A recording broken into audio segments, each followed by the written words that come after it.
a la guianza de Dios en qué predicar.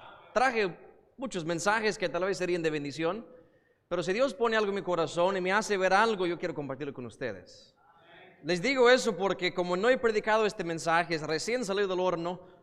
Primero, no sé cuánto tiempo va a tomar. Segundo, no sé cómo va a salir. Ustedes serán los jueces de eso. No es broma, hermanos. Nosotros siempre queremos ser bíblicos y queremos aferrarnos a la Biblia. Y si hacemos eso, no nos podemos equivocar.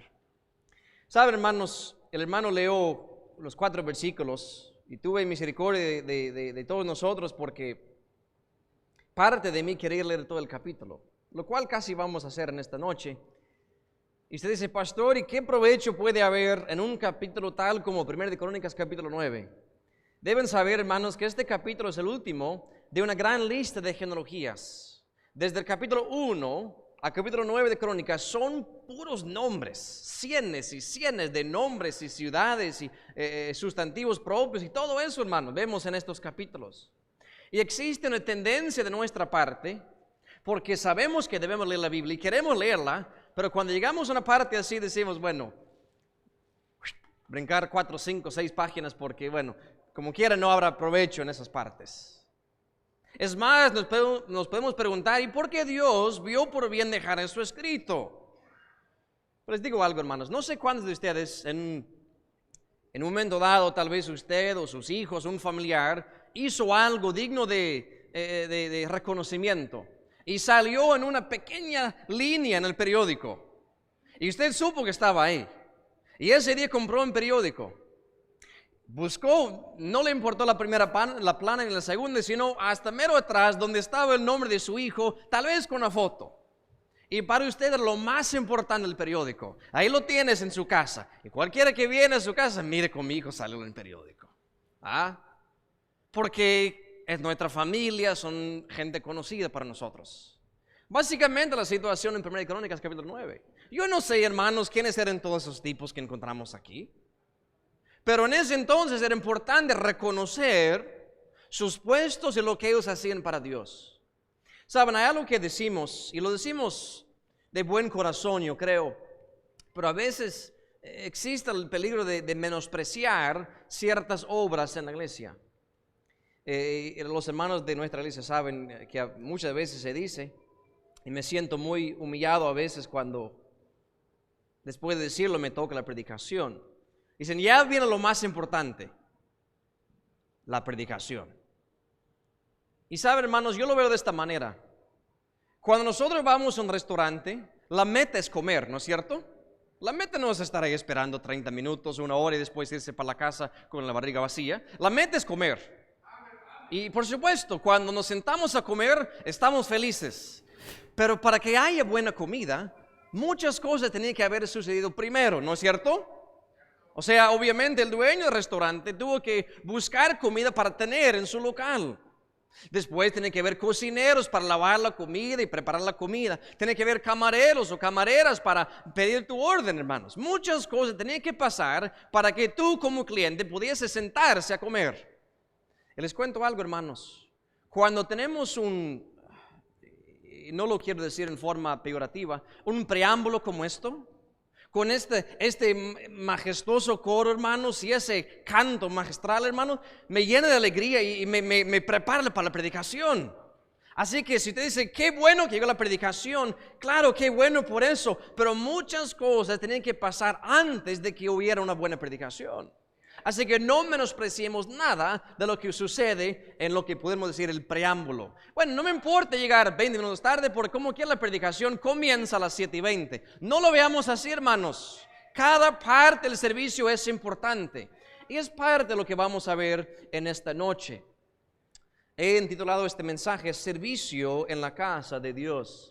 Hemos estado hablando en estos días, hermanos, de sirviendo como familia y en esta mañana pues vimos la familia Ortega, ¿verdad? La familia idólatra de Jeremías capítulo 7, quienes nos mostraron que se puede tener celo, pero para un objeto equivocado.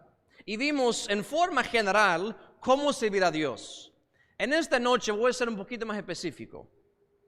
Y vamos a ver a través de este capítulo, a través de los nombres y todo eso, servicios, ministerios que tal vez ya están en existencia en esta iglesia, tal vez no. Tal vez usted está envuelto en estos ministerios, tal vez no. Pero quiero dejarles saber, hermanos, en el Antiguo Testamento, en 1 Crónicas 9, Dios vio por bien dejar escrito varios nombres de hombres que trabajaron en el servicio del Señor. Así que vamos a analizar un poco este capítulo en esta noche. Y quiero decirles de antemano que todos estos puestos que vamos a ver y los trabajos que hacían, podemos pensar que unos eran más importantes que otros. Pero la verdad, hermanos, es que ningún trabajo para el Señor debe ser menospreciado. Dios no nos dice en este capítulo quiénes eran los más importantes y los menos importantes. Simplemente nos dice quiénes eran y el trabajo que ellos hacían. Así que debemos tener eso en mente mientras estudiamos este capítulo. La meta en cualquier cosa que hacemos, 1 Corintios 10:31. Si pues coméis, bebéis o hacéis cualquier otra cosa, hacedlo para la gloria de Dios. Así que cualquier trabajo que se haga, hermanos, y vamos a hablar de muchas cosas muy prácticas en esta noche, debemos hacerlo para la gloria de Dios. Si tenemos esa meta de hacerlo lo que fuese para el Señor, hacerlo para la gloria de Dios, nos veremos como conduitos que llevan la gloria a Dios, no como recipientes que quieren acaparar la gloria para nosotros mismos. Y cada uno de estos hombres hicieron lo que hicieron con esmero, con dedicación, para traer honra y gloria a Dios. Así que vamos a ver el servicio que ellos hicieron. Y por supuesto, ya creo que algunos conocen mi estilo. Vamos a tener un ir y venir entre el Nuevo Testamento y el Antiguo Testamento. Así que guarden su lugar en 1 Corintios 9. Si quiere poner algo allí, ahí estaremos regresando siempre.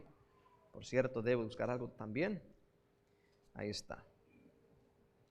El primer puesto que quiero que vean, hermanos, y cuando digo puesto, estoy hablando de ministerios, estoy hablando de obra, no tanto el título, porque no se trata de eso, sino el ministerio, el oficio que ellos tenían. Son los sacerdotes, verso 10.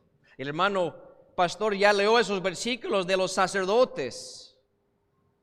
Y tal vez, hermanos, la posición que más reconocimiento recibe es esta. Cuando pensamos en la casa de Dios, pensamos en el sacerdote.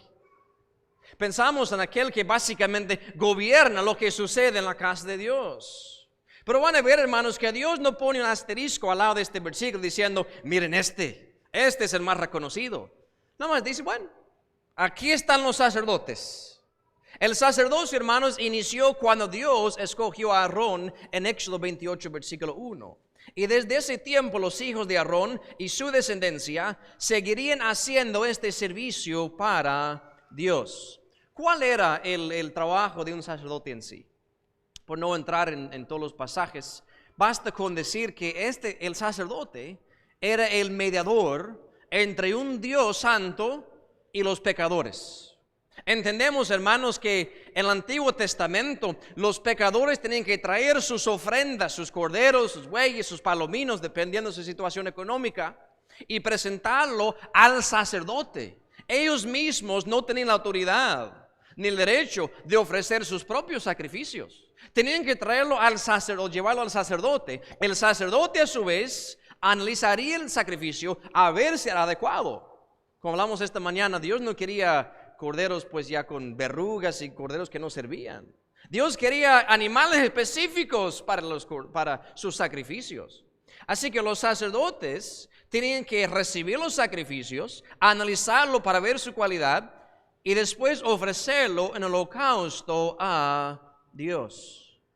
Pero vamos a considerar, hermanos, que el trabajo de un sacerdote era recibir a aquellos hombres y mujeres que se sentían tan mal por su pecado, se sentían tan culpables por los pecados, ese fardo de pecado que tienen en su espalda, y estaban buscando a alguien que hiciera reconciliación para que ellos pudiesen estar bien con Dios. Y Dios tenía a alguien preparado para eso, se llamaba el sacerdote, y eran muchos. Claro que existía un sumo sacerdote por un tiempo definido, pero eran varios sacerdotes mencionados aquí en este pasaje. Así que el pecador va al templo con su sacrificio, se encuentra con el sacerdote lo analiza y todo, Y dice, voy a presentar este holocausto a Dios para que tus pecados sean expiados. Y miren, hermanos, esos pecadores salían de ahí, del tabernáculo del templo, muy diferentes de cómo entraban. Ese peso del pecado, la culpa de su pecado había sido aliviado. ¿Saben por qué? Por el trabajo del sacerdote y la autoridad que Dios le había dado para ofrecer ese holocausto. Van a Levítico 4, Levítico capítulo 4, y van a ver cómo funcionaba el trabajo del sacerdote.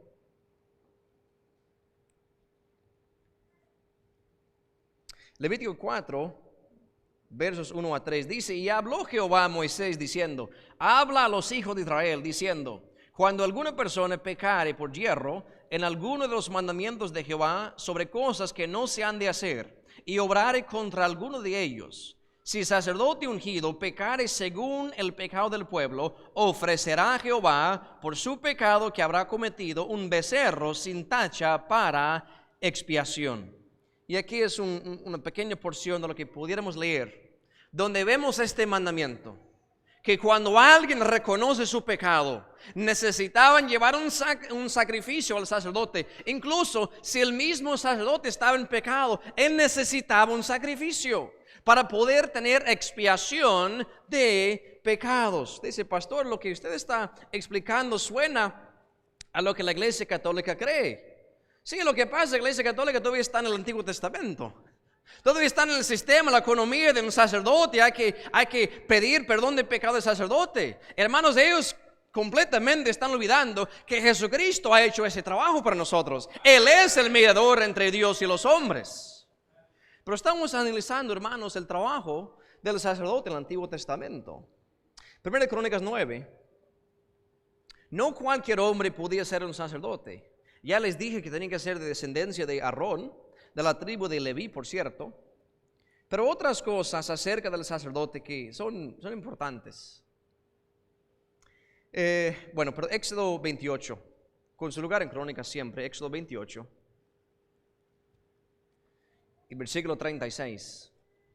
Si usted lee todo el capítulo, van a ver el vestuario que el sacerdote tenía que usar, mandado por Dios. O sea, no había, no me gusta, yo prefiero. No, Dios dijo que te vas a poner esto. Y más, si valoras tu vida, te lo vas a poner. Y parte de este vestuario incluía una mitra, una corona. En verso 26 que decía esto. Harás además una plancha de oro fino y grabarás en ella grabadura de sello, santidad a Jehová. Y no sé si su Biblia es igual que la mía, que tiene todas letras mayúsculas. ¿Sabe lo que Dios quería recordar continuamente a sus siervos? Aquellos que eran los intermediarios entre Dios y los hombres, que la santidad convenía a ese puesto. Que ellos, por tener el privilegio de ser esos obreros de Dios en esa faceta, más vale que ellos eran hombres santos. Ahí tenían en su parte de su vestuario santidad a Jehová. De otra manera, si no fuesen hombres santos, ¿por qué un pecador va a buscar la expiación de pecados a través de su servicio? O sea, si yo sé que el sacerdote es un impío, tal vez peor que yo, ¿cómo él puede ayudarme a mí a tener reconciliación con Dios? Por eso Dios dice, el sacerdote ha de ser un hombre santo, tiene que vivir en santidad, y como recordatorio para él y para todos, santidad a Jehová ahí en su frente, pues en su corona. Bueno, obviamente tal vez están pensando, el sacerdote tiene que ser el paralelo del pastor, el obispo o el anciano. Van a Tito capítulo 1. Tito capítulo 1. Y vamos a leer versículos 5 a 9. Dice la Biblia, por esta causa te dejé en Creta, para que corrigieses lo que falta y pusieses ancianos por las vías, así como yo te mandé. El que fuere sin crimen, marido de una mujer, que tenga hijos fieles, que no estén acusados de disolución o contumaces. porque es menester que el obispo sea sin crimen, como dispensador de Dios, no soberbio, no iracundo, no amador del vino, no heridor, no codicioso de torpes ganancias, sino hospedador, amador de lo bueno, templado, justo, santo, continente, retenedor de la fiel palabra que es conforme a la doctrina, para que también pueda exhortar con sana doctrina y convencer a los que contradijeren.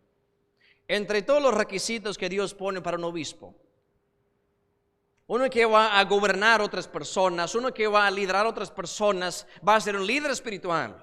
Entre todo lo que vemos, noten la palabra santo. ¿Por qué? Porque la santidad conviene en tu casa, oh Jehová, así escribió el salmista. Hermanos, tanto en el Antiguo Testamento como en el Nuevo Testamento, aquella persona que está desempeñando el edificio de reconciliar a los pecadores con Dios, ha de ser un hombre santo. De otra manera, los pecadores no van a acudir a él. Van a decir, tú necesitas ser salvo primero, tú necesitas ser reconciliado primero. Ahora bien, bueno, eso es para los pastores. En parte sí, pero ¿sabe? Apocalipsis capítulo 1. Tal vez ya sabían que esto venía. Los míos seguro que lo sabían, porque me conocen. Apocalipsis 1, versos 5 y 6. Y de Jesucristo, el testigo fiel, el primogénito de los muertos y príncipe de los reyes de la tierra, al que nos amó y nos ha lavado de nuestros pecados con su sangre. ¿Está usted en ese grupo? ¿Ha sido lavado con la sangre de Cristo? Amén. Yo también. Y nos ha hecho reyes y sacerdotes para Dios y su Padre. A Él sea gloria, imperio para siempre, jamás. Amén. Yo entiendo, hermanos, que nosotros no ofrecemos sacrificios animales como en el Antiguo Testamento, porque el sacrificio ya fue hecho. El perfecto inmolado, el Cordero de Dios perfecto fue inmolado por nuestros pecados, lo sabemos. Pero como sacerdotes, nosotros presentamos a ese pecador delante de Dios, hablándole de ese sacrificio que por él fue hecho. Y a través de una explicación del sacrificio de Jesús en la cruz, podemos reconciliar el mundo a Dios. ¿A poco no fue lo que Pablo escribió a los Corintios? Vayan a verlo. 2 Corintios capítulo 5.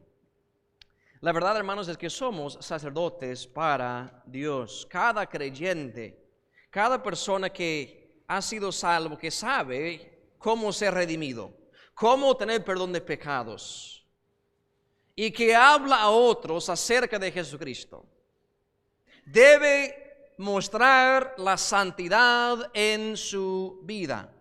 Según Corintios 5, versos 19 a 20. Porque ciertamente Dios estaba en Cristo reconciliando el mundo así, no imputándole sus pecados, y puso en nosotros la palabra de la reconciliación. Así que somos embajadores en nombre de Cristo, como si Dios rogase por medio nuestro. Os rogamos en nombre de Cristo, reconciliaos con Dios.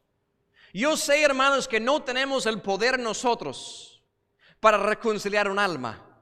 Pero como el apóstol Pablo bien asevera, dice, nosotros somos embajadores, somos mensajeros, somos portavoces de Dios cuando decimos al mundo perdido, reconciliaos con Dios. Tal vez lo gritamos, tal vez susurramos a un individuo a nuestro lado. Pero cuando estamos haciendo aquella labor maravillosa de hablar de alguien, de cómo alguien murió por ellos, que Jesucristo pagó el precio por sus pecados, estamos efectivamente haciendo el trabajo de un sacerdote, hermanos. Ahora bien, 1 Crónicas 9. Así que la santidad en los sacerdotes. Pero algo más que me llama la atención en versículo 13. Al final del versículo dice, hombres de grande eficacia, hombres muy eficaces en la obra del ministerio en la casa de Dios. Un hombre eficaz es un hombre capaz de lograr el efecto que se desea o espera. Existen hombres visionarios que desearan hacer algo, pero por algún motivo nunca logran hacerlo. Que sueñan con hacer algo, pero tal vez por ellos mismos o tal vez por falta de recursos, no logran hacerlo. Pero los sacerdotes que Dios destaca en este pasaje no eran así. Eran hombres de gran eficacia en el ministerio, en la obra del ministerio de la casa de Dios. ¿Saben, hermanos? Algo que personalmente no me gusta en mi vida, cuando yo deseo hacer algo y tal vez comienzo a hacerlo y después por X motivo no lo termino. Y el pastor Cortés está hablando de eso anoche, de comenzar algo y no terminarlo. Es una frustración personal que yo tengo. Proverbios 13, verso 12 dice que algo de vida es el deseo cumplido. Qué bueno cuando nos proponemos hacer algo y somos hombres y mujeres eficaces y lo llevamos a cabo. Es la definición de un hombre eficaz. Y dice Dios que estos sacerdotes eran eficaces de gran manera en la obra del ministerio de la casa de Dios. Hombres eficaces en la Biblia han sido puestos en posiciones de autoridad. En Génesis 47, verso 6, Faraón le habla a José, dice, si tú sabes que hay hombres activos o hombres eficaces, ponelo sobre mi ganado, porque yo quiero esa clase de hombres sobre mi ganado. Quiero hombres eficaces, hombres que pueden pensar en hacer algo y lo llevan a cabo. En 1 Reyes capítulo 11, versículo 28, el rey Salomón ve a un hombre eficaz llamado Jeroboam y lo puso en una posición de autoridad, le encomendó un cargo. ¿Qué tal el Nuevo Testamento? Romanos 12. Así que en la iglesia tenemos hombres y mujeres eficaces, activos en el servicio del Señor. Ojalá todos tuviesen esa misma pasión. Miren lo que dice el apóstol Pablo, Romanos 12, versículo 11. En el cuidado no perezosos, ardientes en espíritu, sirviendo al Señor. Una de las definiciones de la palabra ardiente, hermanos, es eficaz. Es ser un hombre eficiente. Es ser un hombre que dice, voy a hacer algo y lo cumple. Es no ser perezoso, es ser ardiente en espíritu. ¿Cuál es el opuesto? Y no es trampa, no es para confundirles. ¿Cuál es el opuesto de ser un hombre activo, de ser un hombre eficaz? Perezoso, haragán. Describe un hombre que no es eficaz, un hombre que no es activo. ¿Qué dice Dios acerca de ellos? Segunda Tesalonicenses 3. Hermanos, y estoy seguro que los demás pastores que están aquí han escuchado esto, de personas que vienen tal vez a visitar o tal vez vienen para quedarse a sus iglesias. Dicen, bueno, no vine a trabajar, vine a apoyar con mi presencia. Dejan de saber de un principio que no están interesados en trabajar. O sea, no me pides trabajar porque sí, yo te voy a apoyar. Llenaré un espacio en la banca, pero mayor de ahí no voy a hacer. Y tal vez alguien puede decir, bueno, por lo menos están haciendo espacio para que sea más llena la iglesia. El propósito no es para que la iglesia sea más llena, hermanos. El propósito es para avanzar el reino de Dios en esta tierra. Y si no tenemos hombres y mujeres eficaces, activos, eso nunca se va a llevar a cabo. ¿Qué dice Dios acerca de aquellos haraganes que no quieren trabajar? Quieren escuchar, quieren profundizar su conocimiento. Es más, compraron todos los libros del hermano atrás para profundizar su conocimiento. Y si usted lo compró, bueno, debe ser, hay buen material atrás. Pero si usted lo compró con el único fin de poder debatir con otra persona sobre lo que tú sabes ahora, estás mal, estás bien mal. No eres un hombre, no eres una mujer eficaz si solamente quieres ilustrar lo mucho que sabes de la palabra de Dios. Según Tesalonicenses 3, verso 11. Miren esto. Porque oímos que andan algunos entre vosotros fuera de orden, desordenadamente, no trabajando en nada, sino ocupados en curiosear. Esa frase a veces se coloca en los inodoros que no funcionan. Fuera de orden, no lo uses, no sirve para nada. Y disculpe la ilustración, pero así es. El baño está fuera de orden. ¿Pero qué? ¿Está haciendo algo malo? No está haciendo nada malo, pero no sirve. Así que no acudes al baño porque no funciona. El apóstol Pablo dice, los hombres que no trabajan en nada están desordenados. Tal vez pensamos en alguien desordenado que anda ahí de parranda en el mundo, anda en las fiestas, anda en las tierras lejanas, y sí, son desordenados. Pero Pablo dice, también aquellos que están sentados en las bancas, que no están trabajando en nada, ellos de igual manera son desordenados, están fuera de orden. En vez de trabajar, están ocupados en curiosear, en saber lo que el otro dice, en lo que el otro hace. Seguimos. Primera Crónicas 9. Ya hablamos de ese puesto del oficio de los sacerdotes. Reciben mucho reconocimiento, por cierto, son muy prominentes en los cultos, pero no son los únicos. Bajemos al verso 17. Y yo sé que cuesta con los nombres y todo, pero vamos a leerlo, porque aunque nosotros no lo conocemos, Dios vio por bien ponerlos ahí. Son hijos de alguien, son hermanos de alguien, y los conoceremos en el cielo. Además, verso 17. Y los porteros, Salum, Acub, Talmón, Aimán y sus hermanos. Salum era el jefe. Y hasta ahora entre las cuadrillas de los hijos de Leví han sido estos los porteros en la puerta del rey que está al oriente. Y Salum, hijo de Coré, hijo de Abiasat, hijo de Corá, y sus hermanos los coraitas, por la casa de su padre, tuvieron cargo de la obra del ministerio, guardando las puertas del tabernáculo. Y sus padres fueron sobre la cuadrilla de Jehová, guardas de la entrada. Y Finés, hijo de Eleazar, fue antes capitán sobre ellos, siendo Jehová con él. Y Zacarías, hijo de Meselemía, era portero de la puerta del tabernáculo del testimonio. Todos estos, escogidos para guardas en las puertas, eran 212 cuando fueron contados por el orden de sus linajes en sus villas, a los cuales constituyó en su oficio David y Samuel el vidente. Así ellos y sus hijos eran porteros por sus turnos a las puertas de la casa de Jehová y de la casa del tabernáculo. Y estaban los porteros a los 4 vientos, al oriente, al occidente, al septentrión y al mediodía. Y sus hermanos que estaban en sus aldeas venían cada 7 días por sus tiempos con ellos. Ayúdenme ustedes, ¿qué creen que es el siguiente puesto que vamos a hablar? ¿Qué vieron ahí varias veces? El portero. Los porteros, que eran numerosos. Dios habla de 212 de ellos en verso 22. Qué bueno que nos escatimó, no puso todos los nombres ahí. Si no, se extiende más la lectura. Pero ahí estaban, sirviendo al Señor en el tabernáculo. Y sabe, aparentemente, el deber de Dios era sencillo. Guardar las puertas del tabernáculo, verso 19, así dice. Eso era su trabajo, guardar las puertas.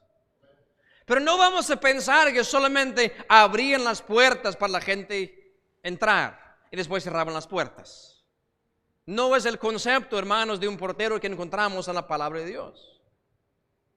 Segunda Crónicas 23, van a ver lo importante que era ese trabajo. Segunda Crónicas 23, versos 18 y 19.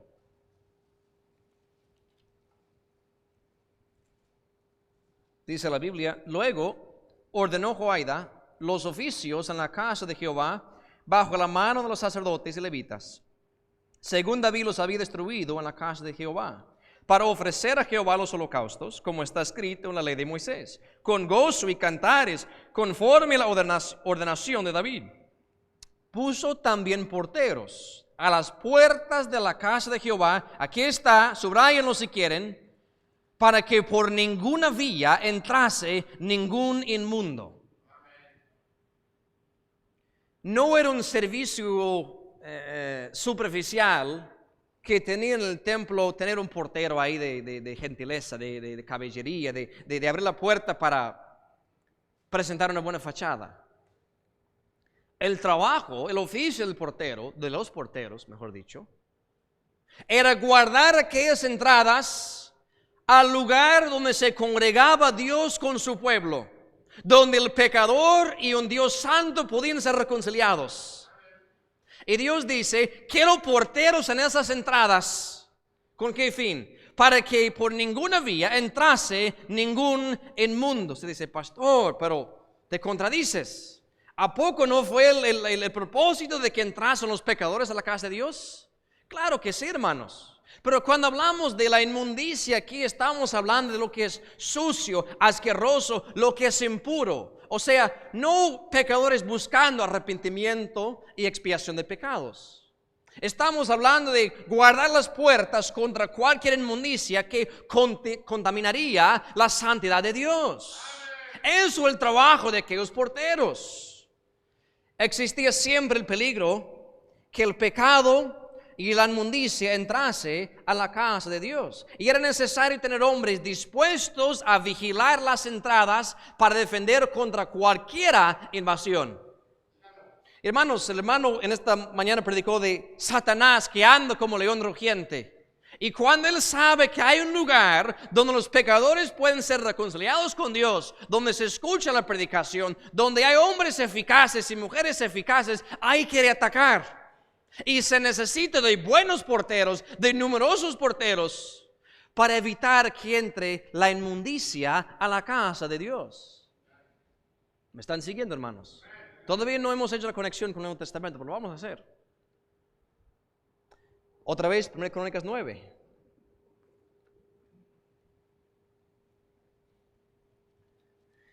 Versículo 24. Dice, estaban los porteros a los 4 vientos, las 4 direcciones cardinales, este, oeste, norte y sur. Cada entrada fue vigilada por un portero, o varios porteros en cada entrada, con el fin de que no importa de qué dirección, de qué clase de inmundicia, o de qué dirección venía la inmundicia, la impureza, el pecado, fuesen vigiladas las entradas. Nos habla de una defensa total de todo alrededor de aquel tabernáculo y aquel templo, hermanos. Ahora bien, con eso ya estando establecido, vamos a Juan capítulo 10. Antes de eso, Marcos 13. Jesús habló de porteros, por cierto. Marcos 13, versículo 34. Dice la Biblia, como el hombre que partiéndose lejos dejó su casa y dio facultad a sus siervos y a cada uno su obra, y al portero mandó que velase. El trabajo del portero, confirmando lo que vimos en el Antiguo Testamento, era vigilar, era velar las puertas, las entradas de aquel lugar santo. Y Jesús dice, así es el trabajo del portero, simple y sencillo, de velar para que ninguna cosa inmunda entre a donde no debe de entrar. Juan capítulo 10. Ahora bien, ¿cuál es nuestro criterio? Si somos porteros, dice, pastor, no soy sacerdote, pero sí puedo ser portero. Gloria a Dios por eso. Gloria a Dios por eso. Pero ¿bajo qué criterio dejas entrar o impides la entrada de algo? Porque eso es importante ahora. Porque ya establecimos lo impuro, lo inmundo, lo pecaminoso, no debe entrar a la casa de Dios. Ahora bien, ¿quién es el juez de lo que es puro y lo que no es, lo que es impuro? Porque a veces el filtro que nosotros ponemos es más riguroso que lo que Dios tiene. De bono, en su propio tiempo. ¿Saben la historia en Hechos capítulo 10 y 11? Cuando Pedro tuvo una visión, bajó este lienzo con animales inmundos para un judío. Y Dios le dice, Pedro, levántate, mata y come. Un mandamiento del Señor. Pedro dice, ¿qué va? ¿Qué va? Señor, ninguna cosa inmunda o común ha entrado en estos labios. No ha pasado, Señor. El Señor dice, disculpe, perdón. Disculpe, Pedro, me equivoqué. No. El Señor dice, Pedro, no llames común, no llames inmundo a lo que yo he limpiado. ¿Ven cómo es posible tener un colador, un filtro más riguroso que lo que el Señor tiene?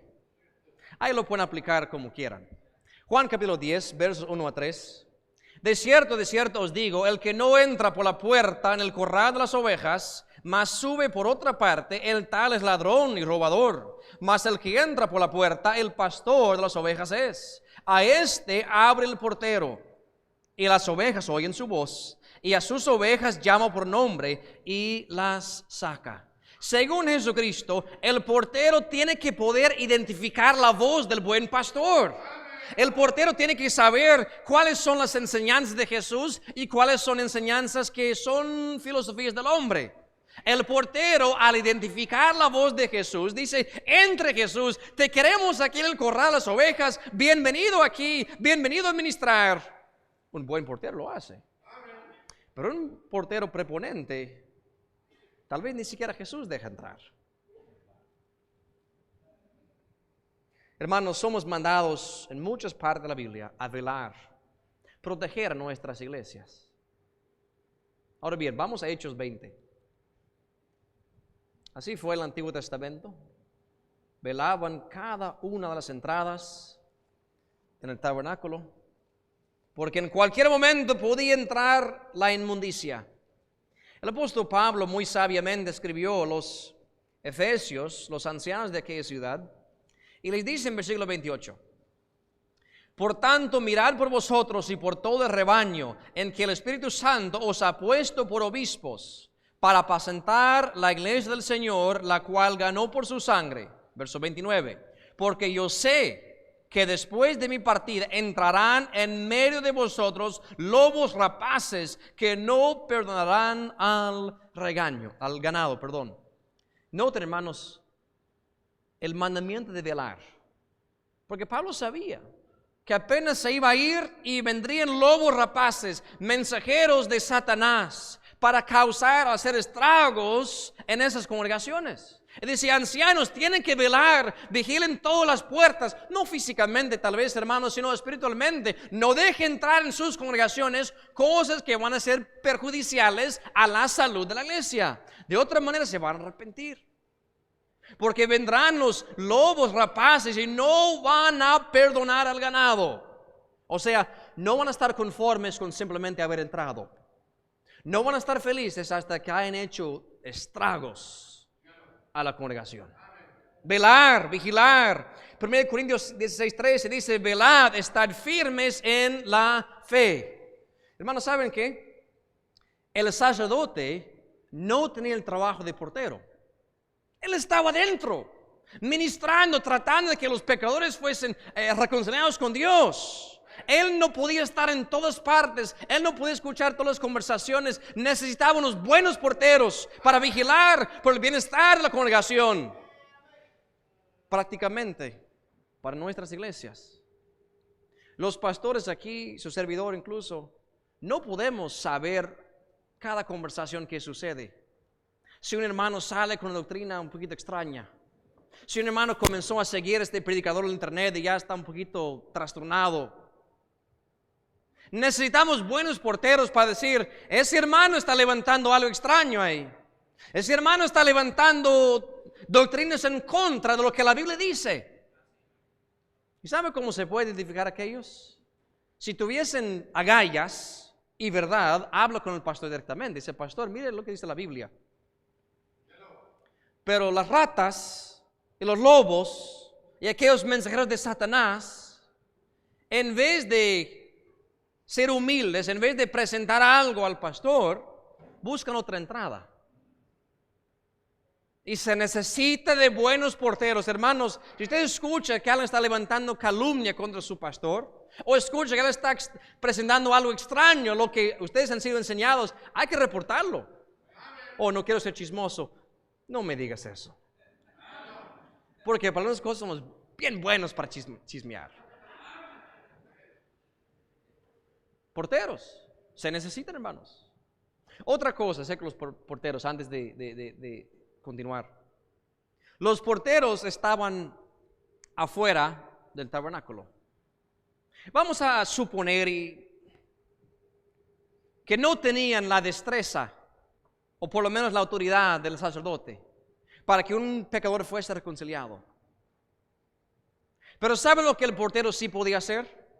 Porque tenía el mundo como su púlpito. ¿No es cierto? Ahí estaba en aire libre. No estaba encerrado en un lugar santo, un lugar santísimo. Estaba afuera. Él podía decir a las gentes: oh hijos de Israel, en este lugar hay perdón de pecados. En este lugar alguien puede hablarte acerca de reconciliación con Dios. Aquí alguien te puede hablar de eso. Sientes carga por tu pecado, sientes culpabilidad. Ven a este lugar y ellos te pueden dar o hablar de la reconciliación con Dios. Buenos porteros harían eso. ¿Saben qué? Eso fue el ministerio de la mujer samaritana. Juan 4, verso 29. Buena portera. Ella no podía dar sanidad ni perdón de pecados a nadie. Pero vemos este maravilloso trabajo que hizo en Juan 4, verso 29 y 30. Venid, ved un hombre que me ha dicho todo lo que he hecho. Si quizás es este el Cristo. Entonces salieron de la ciudad y vinieron a él. Esta mujer, hermanos, tenía sus propias dudas acerca de Jesucristo. O sea, quizás el Cristo, no sé, todavía no estoy bien segura, pero lo que yo sí sé es que es profeta. Yo sé que Él me dijo todo lo que yo he hecho. Así que deben acudir a Él, ven a Jesucristo. Hermanos, necesitamos porteros. Quizás usted no tiene la habilidad de exponer el Evangelio de una forma entendible para muchas personas. Pero sí, como buen portero afuera de este lugar puede decir: ven a la iglesia para esta fecha. Mi pastor, el sacerdote en nuestra ciudad, él puede hablarte acerca de un Dios que salva. Hermanos, no hay nada malo con eso. Todos están haciendo algo para avanzar el reino de Dios y dar gloria a Dios. Sacerdotes, porteros. El tiempo no permite. ¿Qué debemos defender, hermanos? ¿Cuál es la primera prioridad? Escriben ahí en sus notas si quieren, Filipenses 1:7 y Gálatas 1:6-9. La primera cosa que debemos defender es la sencillez del Evangelio. Pablo decía: yo estoy puesto para la defensa del Evangelio. Si alguien viene predicando otro Evangelio, sea anatema, sea maldito. Así es la palabra, hermano, así de fuerte. Si alguien, aunque sea un ángel del cielo, yo tuve una visión. Qué bueno que tuviste la visión, pero eso no trastorna, eso no supera lo que Dios ha dicho. Significa que tu sueño no vino de Dios. Así de sencillo, hermanos. Necesitamos defender la verdad del Evangelio como buenos porteros. 1 Crónicas 9. Versos 26-32 ahora.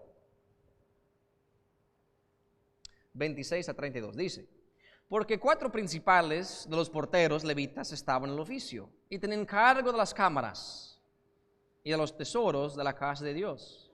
Estos moraban alrededor de la casa de Dios porque tenían cargo de la guardia y el de abrir aquella todas las mañanas. Algunos de estos tenían cargo de los vasos del ministerio, los cuales se metían por cuenta y por cuenta se sacaban. Y otros de ellos tenían cargo de la vajilla y de todos los vasos del santuario, y de la harina y del vino y del aceite y del incienso y de las aromas. Y algunos de los hijos de los sacerdotes hacían los ungüentos aromáticos. Paremos hasta ahí, vamos a leer. En estos versos vemos una lista de quehaceres que eran necesarios hacer. Trabajos cotidianos. Vemos ahí el trabajo tal vez tedioso, meticuloso, de cuidar los vasos del santuario, de estar atento al abastecimiento de la harina, el vino, el aceite, de estar al tanto de cuánto ungüento aromático queda. No queremos que se acabe, porque todo esto se usaba en las ofrendas a Dios. Ahora bien, Como decía el pastor, bueno, yo entiendo el sacerdote, el portero, la importancia de aquellos trabajos, pero qué importante es lo que leímos aquí. En verso 26 leemos el cargo de las cámaras y del tesoro, igual como aquel hermano que está atrás encarga la cámara. No, es broma. No en aquellas cámaras, hermanas.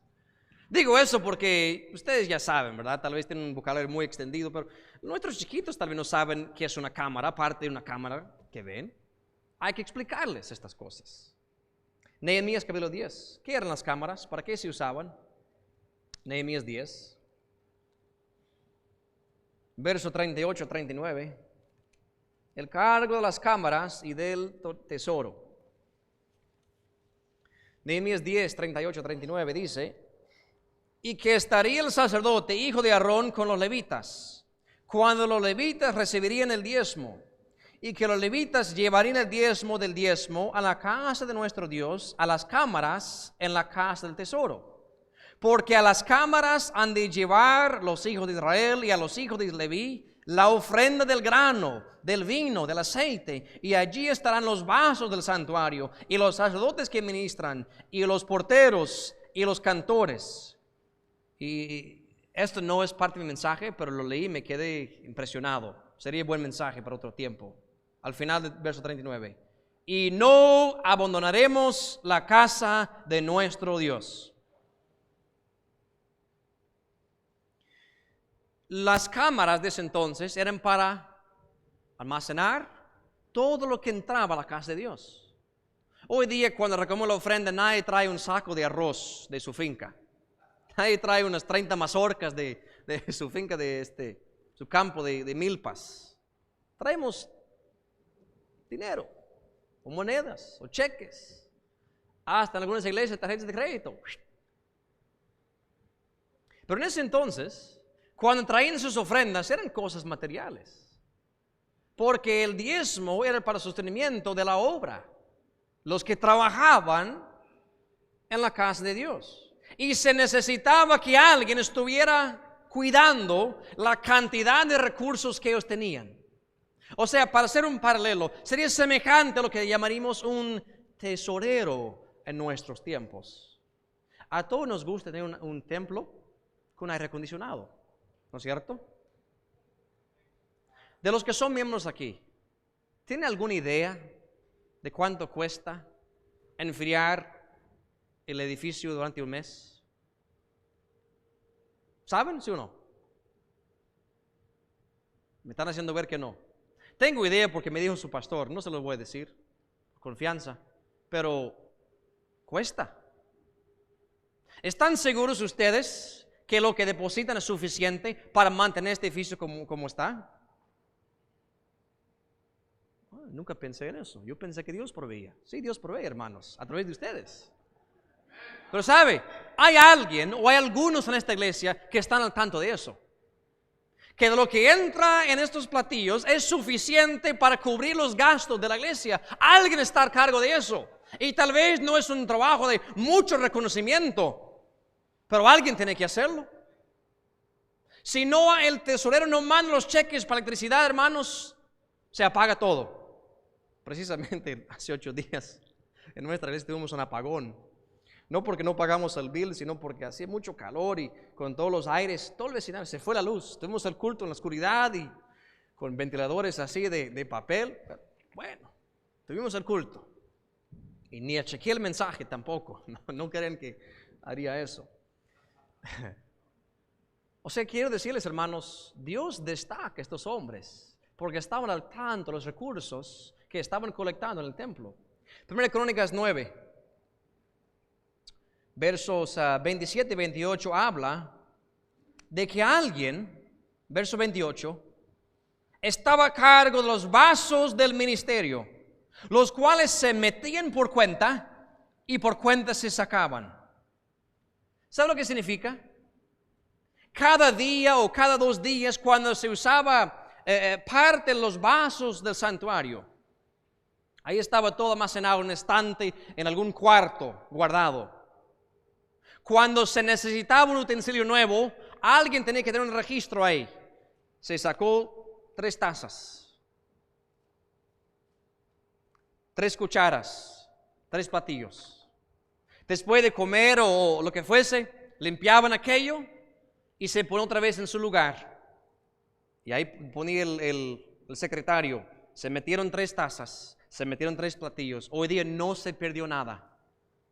Dice pastor, pero eso ni siquiera es un trabajo espiritual.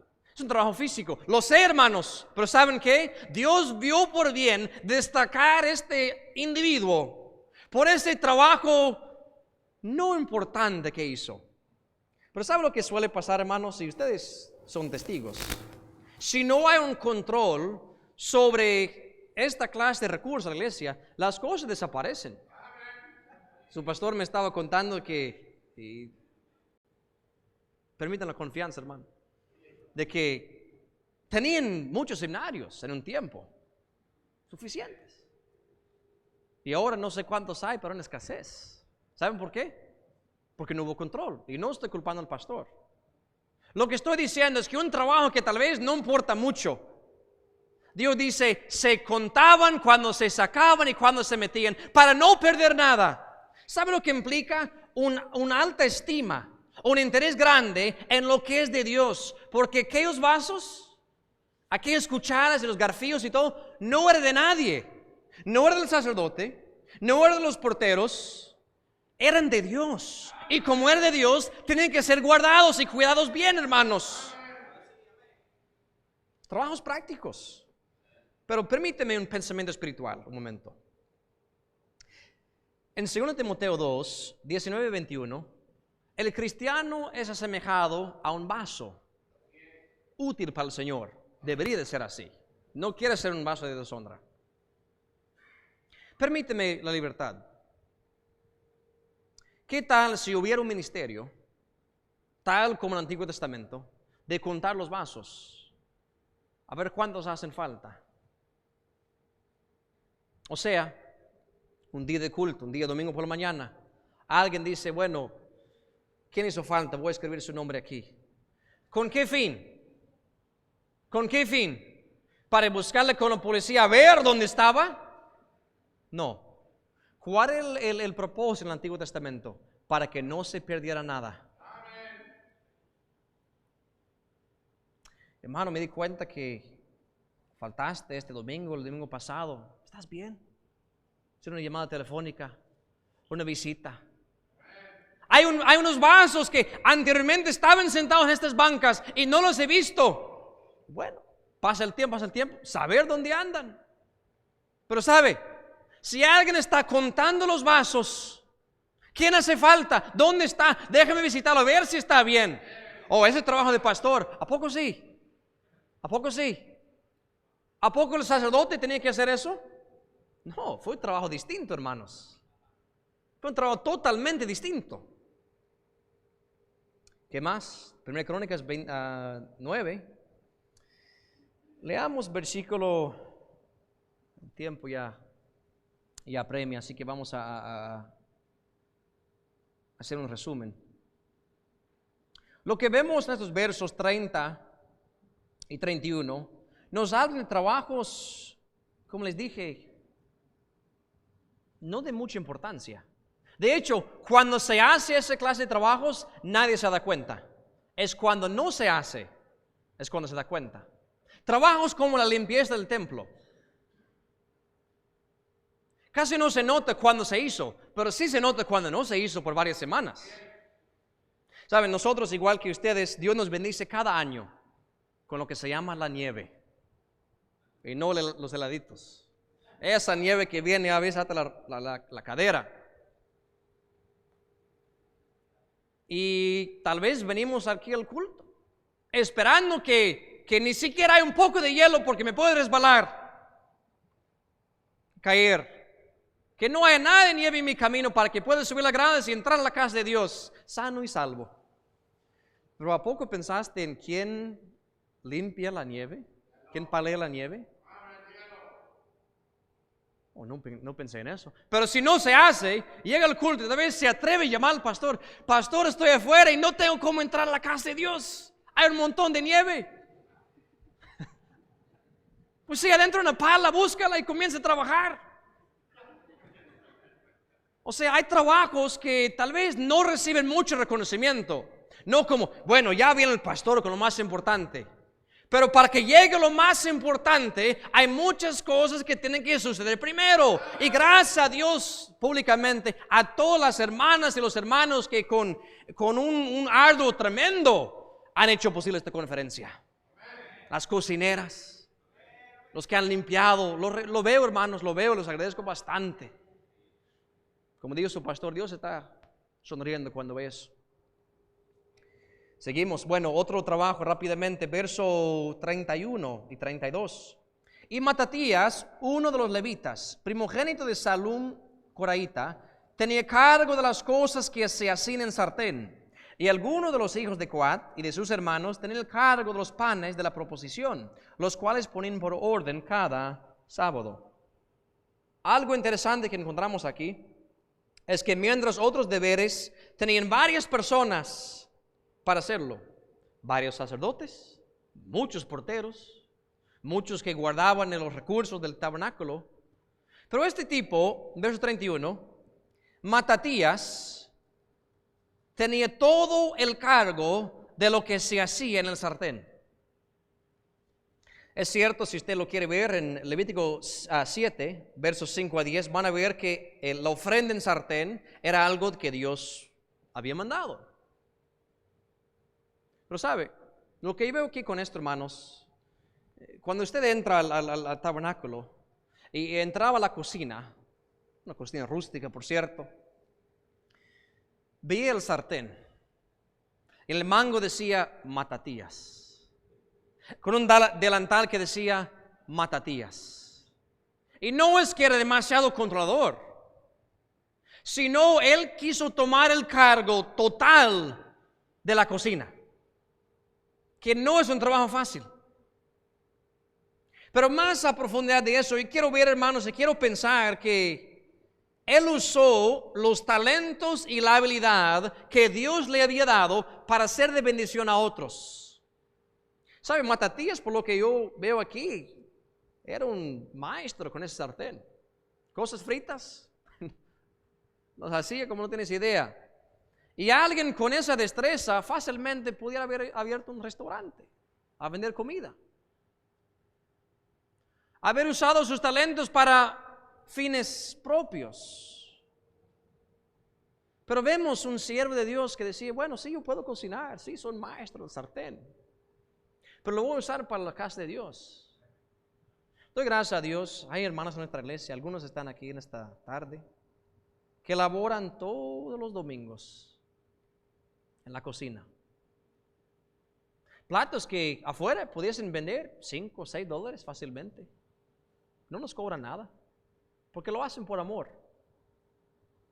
No reciben el mismo que el sacerdote,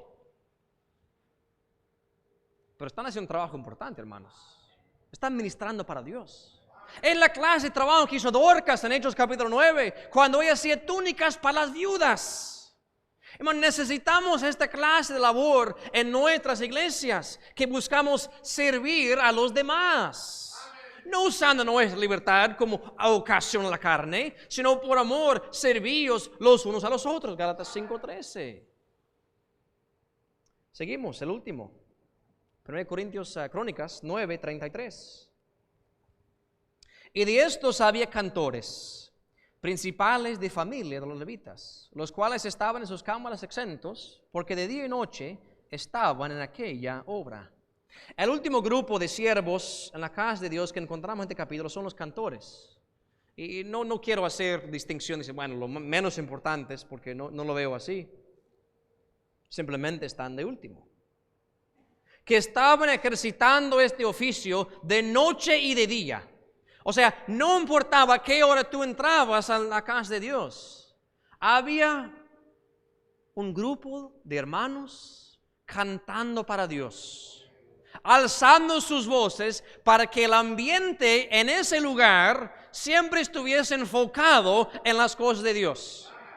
Lo que sucede aquí, hermanos, es lo que Juan vio en Apocalipsis capítulo 4. Cuando aquellos seres vivientes están alrededor del trono, y dice la Biblia, día y noche sin reposar, incesantemente están cantando: Santo, Santo, Santo, Señor Dios Todopoderoso, que era y que es y que ha de venir. Ahora bien, esta réplica terrenal que encontramos aquí era para que cualquier persona que entrase por las puertas estuviese pensando en Dios. No en lo bueno que cantaba el cantor, no en la destreza que tenía con sus instrumentos, sino el mensaje que aquellos cantores tenían en sus cantos. Para que cuando ese pecador entrase por esos porteros, por el clamor de los porteros, entraba el pecador, tal vez cordialmente saludado por unos de los otros, se encontraba con el sacerdote. Y con ese ambiente de honor y gloria a Dios, el sacerdote podía decirle: pecador, puede haber esperanza para ti. Hay un sacrificio que se puede ofrecer por tus pecados y puedes ser reconciliado con Dios. Qué bueno, hermanos, que muchos en el Antiguo Testamento, millones y millones, experimentaron esto cuando fueron a la casa de Dios. ¿Qué experimenta el pecador cuando va a nuestras iglesias, un culto común y corriente? Se encuentra con porteros que lo dirigen a los pies de Cristo. Se encuentra con hermanos y hermanas que usan sus talentos no para dar gloria a sí mismos, sino dirigir la gloria de Dios. ¿Será que ese pecador se encuentra en un ambiente donde Dios es glorificado y no el hombre? Para que cuando el sacerdote esté desempeñando su trabajo, el sacerdote está hablando de un cordero que fue inmolado por ellos, ese pecador no le queda más sino decir: aquí estoy, Señor, recíbeme tal cual soy. Hermanos, necesitamos trabajar en esto. Hemos hablado estos días de servicio como familia, y yo creo que lo que hablamos esta noche fue muy práctico. Yo sé que hay muchos ministerios en los cuales usted se puede involucrar en esta misma iglesia. No demores en hacerlo. No sea un desordenado que no trabaja en nada. No sea un espectador, sino un participante de la obra de Dios. Vamos a orar.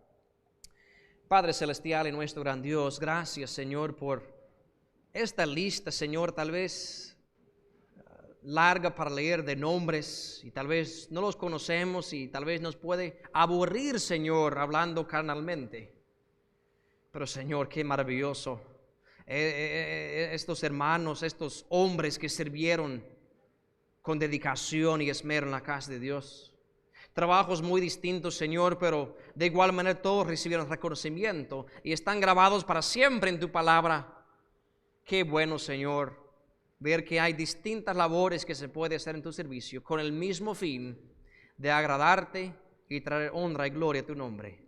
Señor, yo te ruego que esta palabra ha caído en tierra fértil para que cada uno de nosotros, hombres, mujeres y niños, podamos involucrarnos en el servicio del Señor. Tal vez lo estamos haciendo y que esto nada más sea para reanimarnos, o tal vez necesitamos, Señor, escuchar que necesitamos trabajar para el Señor y que hay lugar, hay cupo para nosotros en la obra del Señor. Así que bendice, Señor, esta predicación y bendice al siervo que viene a continuación. Llénalo con tu Santo Espíritu para que predique de nuevo la palabra de Dios. Pedimos esto en nombre de Jesucristo. Amén.